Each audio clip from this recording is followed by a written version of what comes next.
Hello and welcome to our Mindful Journal Club recap. When I say it has been a while since I've done these videos, I feel like I say that quite a bit. Like I'm always saying it's been a while. And I think it's because that's life. Life happens and you have to kind of take a step back. You have to really prioritize and figure out what's important and when you have time to do something, and I have time again. So here we are. This is the Mindful Journal Club recap, and we are getting into resilience and emotional strength today. So every month has a different theme, and I think January was about rest. I could be wrong. It's in the club if I'm wrong. But January, I think, was about rest and self-care. February, I believe, was about creativity and self-expression. And then this month, March, is about resilience and emotional strength. This was a theme that actually was really interesting to find out that the club members really wanted to dive into this one. I did a poll, I think it was like earlier this year, and this was a topic that was chosen, I think, I could be wrong again, but I think this one was the top chosen theme and topic. And because of that, I'm trying to create all of the content to really dive into resilience. And I find that interesting because I feel like we are, as a people, just feeling kind of heavy, feeling like we're being weighed down, feeling depressed, feeling as if we're fighting for our lives, and we want to be able to bounce back and fight back and feel uplifted again. And it makes sense with what we are facing in 2025, and I'll leave it at that. But I want to create content this month all around this topic. And so the more we dive into the month of March, the more you'll see affirmation cards that revolve around this topic of resilience, articles, podcast episodes, and sessions like today. So we are going to jump right into our session.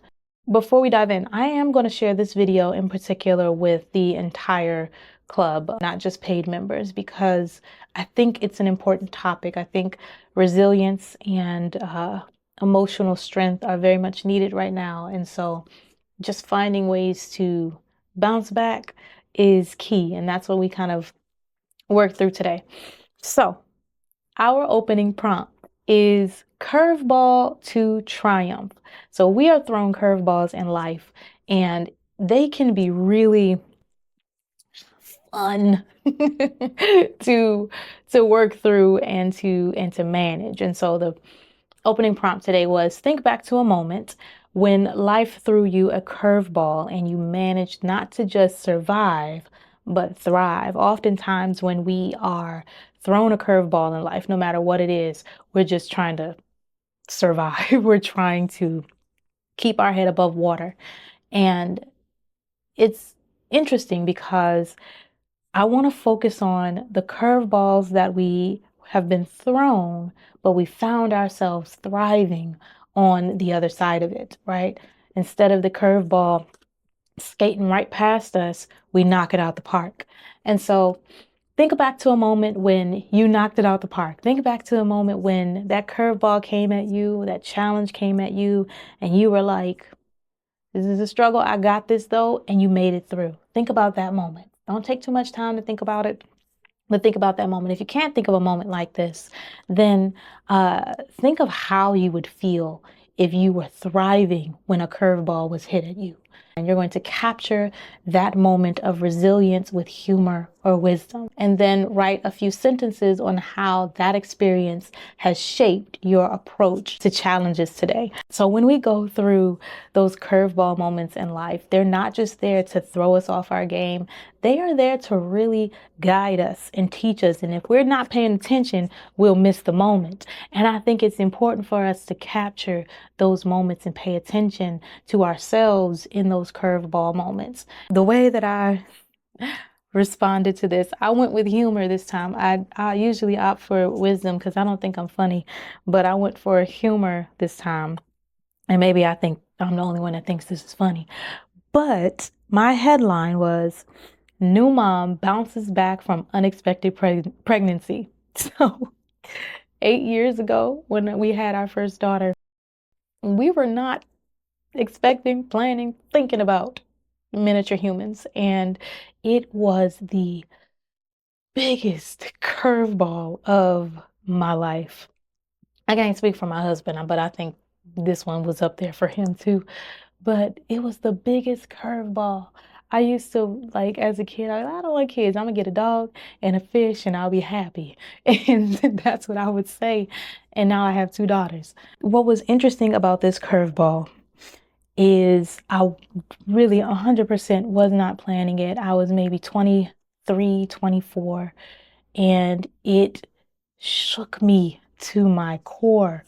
I was not married. I'd been with my now husband for maybe about 5 years, 4 or 5 years at that time. It shook me because growing up in a family where your dad is a preacher and your family members are very heavily Christian. You know, there's a way to do things, right? Do it the right way. And so I didn't do it the right way, right? The kid came before the marriage. And having have grown up in that environment, I was so hard on myself. The guilt was heavy. The fear was heavy. There was never a thought of, getting rid of my daughter. It was, no, I'm gonna have this child, but it was so much pressure and guilt and just hiding. I think we literally held the pregnancy or hid the pregnancy um, from our family until I was about 6 months. And then from the rest of the world, the public, other than like coworkers, because they saw me every day at that time, the public didn't know until about a week and a half before she came.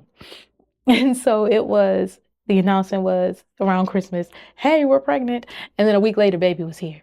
So they didn't get to follow my pregnancy journey. It's just interesting thinking about this curveball because it really was something that was so unexpected for me and at such what I deem as a young age at that time. And so when I was thinking about this journal prompt, I was like, oh, this would be a great headline. What was it? New mom bounces back from unexpected pregnancy.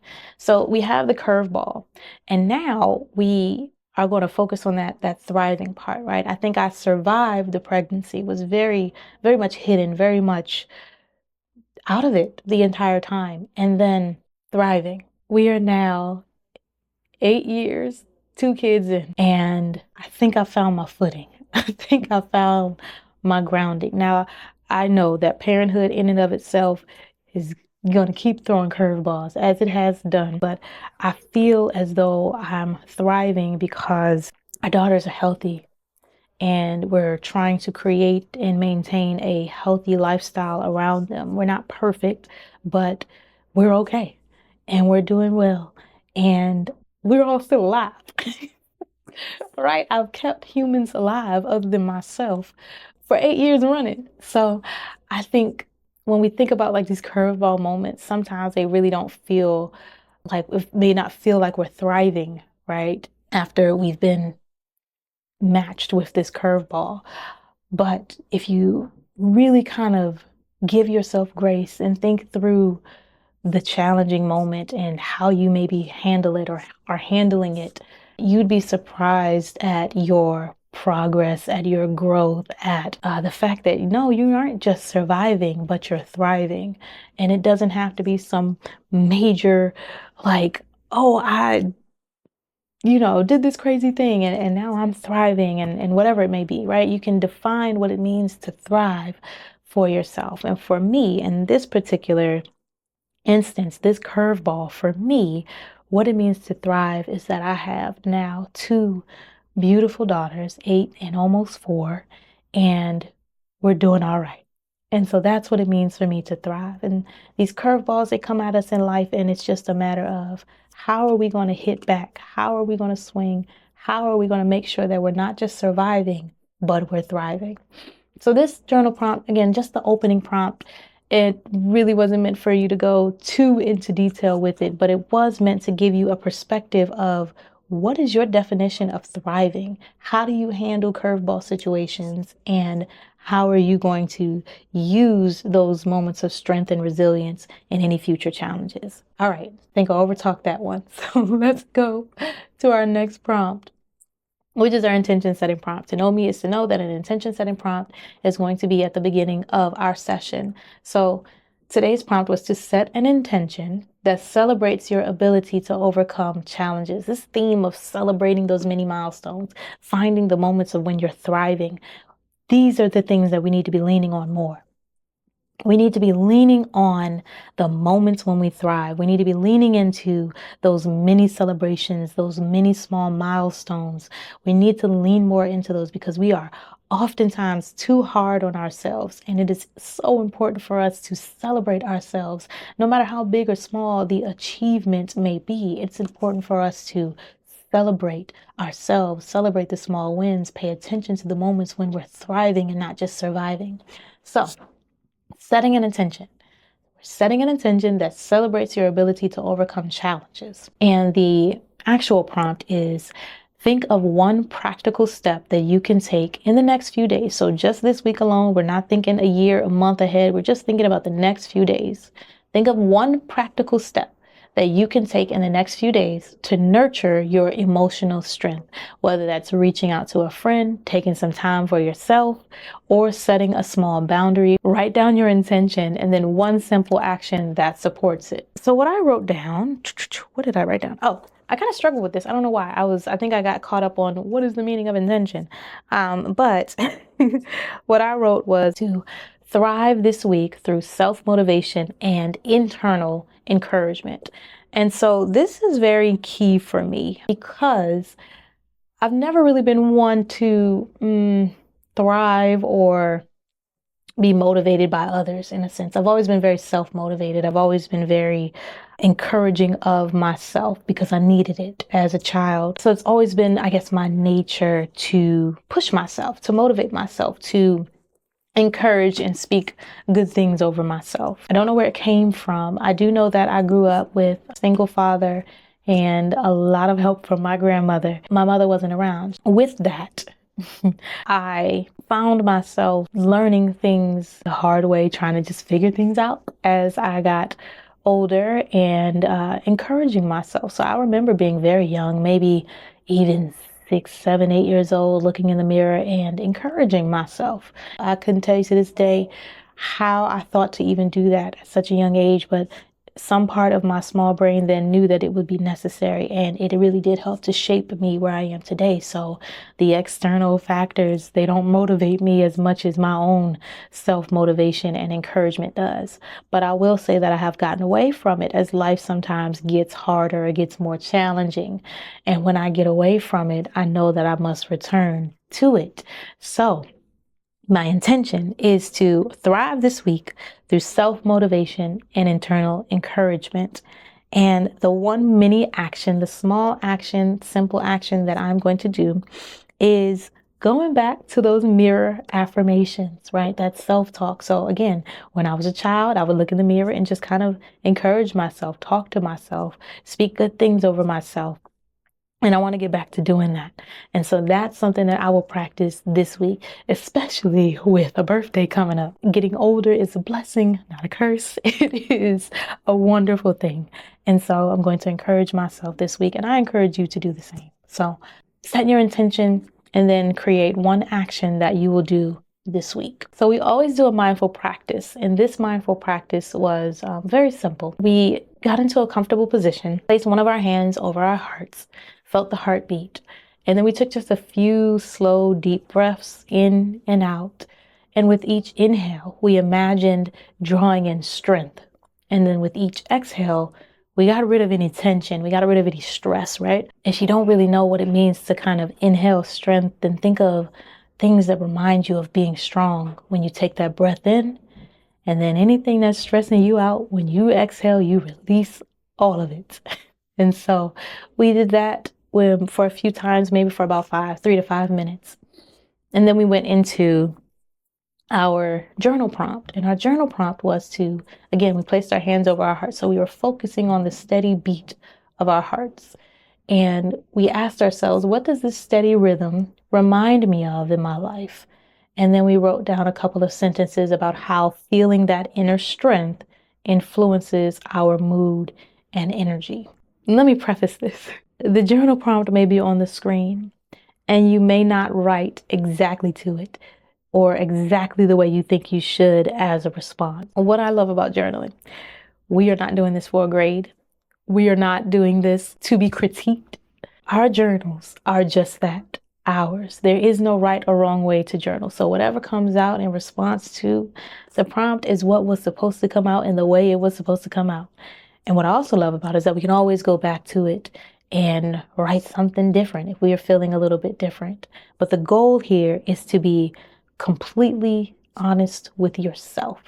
So, my response to the prompt, the steady beat of my heart reminds me of my calmest days. It reminds me that I am here, existing, breathing, here. So often I feel like we are wanting to escape our lives.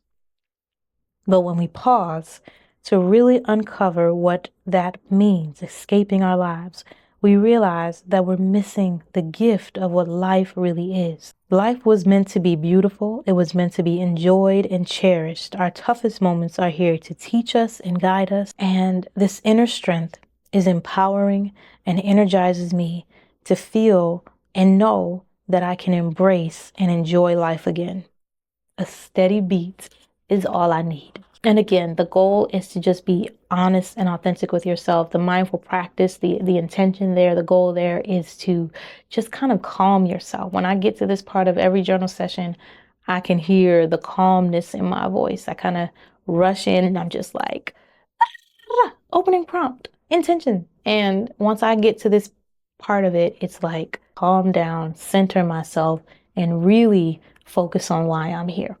Today's main prompt was Book of Resilience. And so we reflected on a challenging moment from our past when we surprised ourselves with our resilience. Now, I encourage people to either go back to that opening prompt and kind of expand on that, or just completely choose a different challenging moment altogether. The prompt: imagine that experience is a chapter in your personal book of resilience. Write that chapter as a short story, focusing on what you learned and how that lesson prepares you for future challenges. How does this story empower you to face what's ahead? So if you kind of notice the theme, or there's like a common or recurring theme throughout each of these prompts today, and that is, we are not living in the past. We're using our past examples, experiences, and challenges to guide us in our future, in our present even. And so that's one of the themes. And then the other one is, this idea of thriving, this idea of celebrating ourselves, this idea of empowering ourselves. That's what I think we should be leaning into more, is how do we come out as the winners on the other side? How do we come out as better on the other side? How do we come out stronger, empowered, thriving on the other side? The more we lean into that, I believe the stronger we'll be mentally, spiritually, emotionally, physically, right? A lot of people are like saying emotional strength and resilience is what I need to tap into. It's what I want to learn more about. And what I find interesting is that a lot of times it's because we are dwelling on and living in either past moments or heavy feelings, right? We're not really leaning into the empowerment of a challenging situation. We're not leaning into the lessons that we're learning about ourselves, about other people, about the situations that we're going through, right? If we can reframe and do a little bit of a mindset shift, if you will, if we can learn to do that more, then I think we'll be emotionally strong and resilient when any challenge comes our way. So I kind of wanted to lean into that empowerment, the thriving, focusing on the thriving and not just surviving, and the celebrating of ourselves, because we deserve to be celebrated for all that we are going through. This prompt, again, I didn't write a story. I didn't follow my own prompt. And again, that's absolutely okay. Whatever comes up is what is meant to come up. But I did break it down. So when I see prompts like this, sometimes I get overwhelmed. Even when I create them myself, I get overwhelmed because I'm like, oh, there's like 12 different parts here and there's like 3 different questions. Where do I start? So I break it down. And what I did was I took the challenging moment. So reflect on a challenging moment. And I just took just that, and I put challenging moment, mental warfare. And I noticed that with myself within the last week and a half, 2 weeks, right? I've been going through this mind war, which happens often with me. And the resilient surprise. So the very first sentence is reflect on a challenging moment from your past when you surprised yourself with your resilience. So we're breaking this down.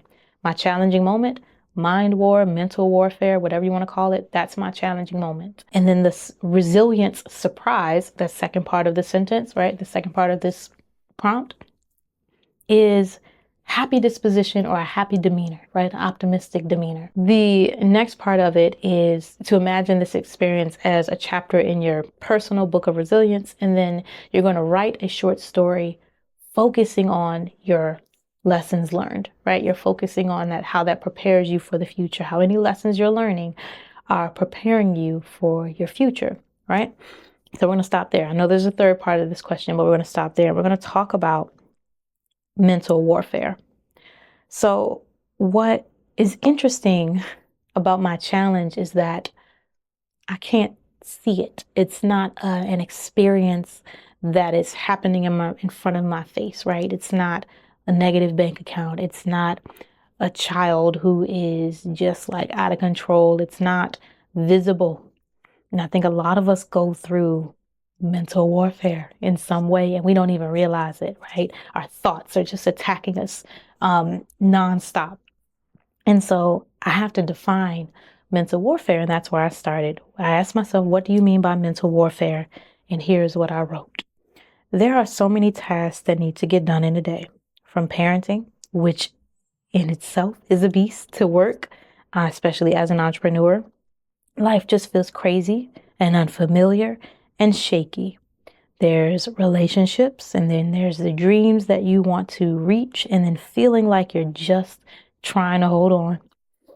And what's striking here about my resilience is the juxtaposition of my attitude in these heightened moments where I should be losing my mind. I should be having a breakdown, right? A mental breakdown. But instead, often in these moments, I smile. I pause. Not all the time. I said often. We don't get it right all the time. But I smile and I find calm. What I'm really finding is faith. And I start leaning heavily into these things that I call my anchors. They ground me. And sometimes because the challenge isn't tangible, sometimes it's an invisible battle and I don't know which way to swing. Because of this, this is where my anchors come in.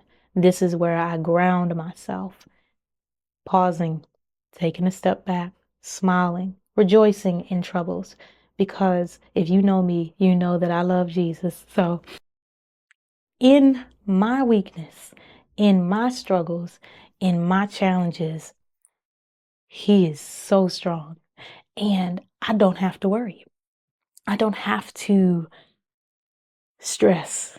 And so when I'm in my right mind, I smile and I pause and I take a step back before reacting. What I'm doing here is responding versus reacting, right? I'm getting clarity. I'm gauging what is going on, even when it is so much.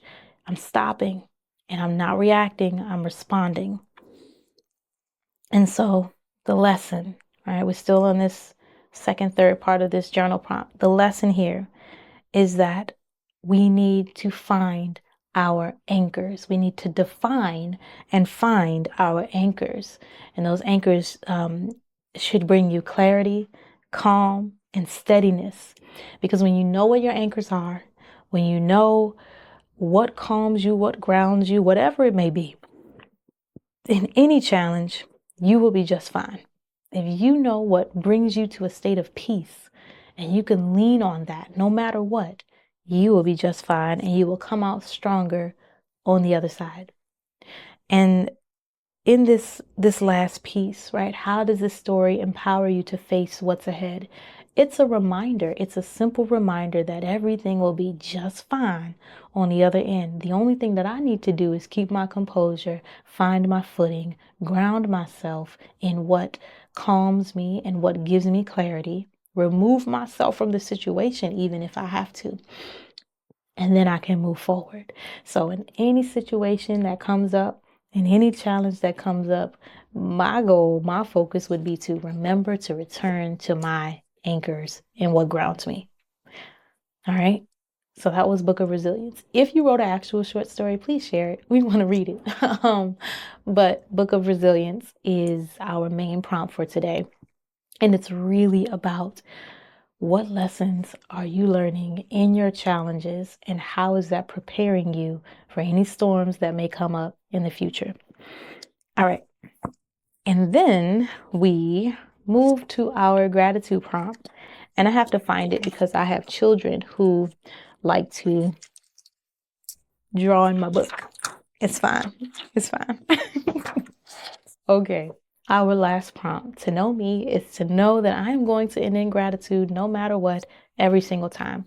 Gratitude is the root of joy for me. It allows me to pause. It pushes me to pause. It's a reminder, even on my toughest days, that there is something to be grateful for. It's like a tree for me that's unwavering and always there. So, the prompt for today. And I like this one because I could visualize it. So it was, imagine you're collecting small tokens of strength throughout your day. A kind word, a moment of calm, or a shared smile. You're going to pick one token that really stood out, and you're going to write about why you're grateful for it. And then how does this simple moment remind you of your inner resilience? Here is how I responded. A smile from strangers. A smile from strangers was the token that I collected. And it's happened a few times in the last week. We would leave the studio, head to our car in the garage, and on the other side of the door, there's like always somebody coming. And every single time this week, there was like someone on the other end of the door who smiled, and I smiled back. Simple, right? And so I wrote down that a smile from strangers has happened a few times in the last week, and I get so wrapped up in my thoughts and in my own world that I forget that other people even exist in the world. Smiles from strangers remind me that there are still cool people in the world. We've been so on edge, not knowing where to turn or who to trust this year. We look at the state of our world and it's heavy and it scares us. It's returned to an out loud version of us versus them. And this small smiling stranger token reminds me that even in fear, even in isolation, even in hard times, there's joy, a way to bounce back, an opportunity to embrace our strength and resilience. At 33, I've been feeling like a lost child, helpless, longing for a parent or a grandparent to scoop me up and fix everything, right? And every time it feels like no one is coming to save me. I've had moments like this as a child, and even then, I tap into my faith, my inner joy, my internal encouragement, my mirror affirmations, Jesus. And I remember that everything is already taken care of. I don't have to worry. I know who holds tomorrow. What I love about this gratitude prompt is that it allows you to focus on one small token of joy, one small token to get you through your day. For me, it was smiling strangers. What is it for you? I encourage you to take your time with this one, but don't overthink it. Allow your heart to speak for you and lean into an attitude of gratitude. And with that, I am going to close out our Mindful Journal Club recap session. So if you've noticed, there have been, a couple of new things popping up in the club content wise. So I now have the Mindful Journal podcast, right? And so it kind of goes deeper into some different themes and topics, and kind of wanted to do like an audio version. And so while there is a video, the video is literally just like nature scenes and landscape scenes with subtitles with my voiceover. But these episodes I'm trying to do at least once a week. So the next one will drop on my birthday on March 12th. And it's dropping with an article called Redefining Renewal. So I hope you tune into those new pieces of content coming this week. And I want to thank you. Thank you for being a Mindful Journal Club member. Thank you for being here. Thank you for showing up for yourself. Feel free to share our club. I want to keep growing it. And so our next session is in April. Again, these are monthly now. Our next one is in April. And these recap videos are usually only in the paid member portion of our club. But I am sharing this one today. But with that, I will leave you. Keep journaling, keep breathing, and I'll see you in the next one.